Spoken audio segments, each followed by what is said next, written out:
बड़ा भाई मोबाइल को देखते देखते घर में एंटर हुआ और छोटे भाई से कहने लगा, भाई आज मस्जिद में ऐलान हुआ है कि 11 बजे लाइट चली जाएगी, जबकि अभी 10:30 हो चुके हैं। मैं भी मोबाइल को चार्ज लगाने लगा हूँ, आपने कुछ करना है तो कर लें, ये ना हो कि लाइट चली जाए। जैसे ही ये बात सुनी तो छोटा भाई चौंक गया। उसने कहा, मेरी भी बैटरी लो है, मैं भी मोबाइल को चार्ज कर लेता हूँ, और मैंने कपड़े भी इस्त्री करने हैं, वो भी मैं कर लेता हूँ।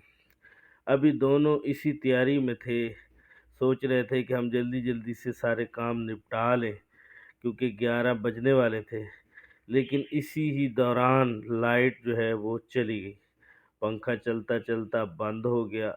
वो दोनों बहुत ज़्यादा परेशान हुए कि उनके मोबाइल तो चार्ज हुए ही नहीं हैं। बड़ा भाई बड़ा परेशान हुआ कि टाइम तो 11 बजे का दिया था, 10:30 ही लाइट चली गई। भला ऐसे कैसे होता है? काश थोड़ा सा टाइम मिल जाता, हम मोबाइल तो चार्ज कर लेते।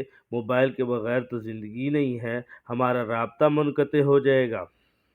छोटा भाई एक नुक्कड़ में खड़ा परेशान था।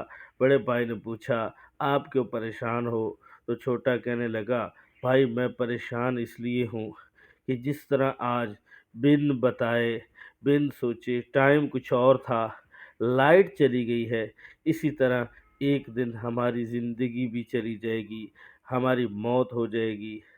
फिर हम क्या करेंगे? फिर भी जब मौत होगी, फ़रिश्ता हमारी जान लेगा, तो हम यही कहेंगे कि काश हमें 1 दिन और मिल जाता, काश हमें 1 घंटा और मिल जाता, काश हमें 5 मिनट और मिल जाते, हम नमाज़ पढ़ लेते, रोज़ा रख लेते, कोई नेकियां कर लेते, ताकि हमारी आगे की ज़िंदगी जो है वो आसान हो जाती, आखिरत की ज़िंदगी आसान हो जाती। तो बड़ा भाई ने जब ये बात सुनी, उसने कहा, छोटे भाई तुमने तो मेरी आंखें खोल दी हैं।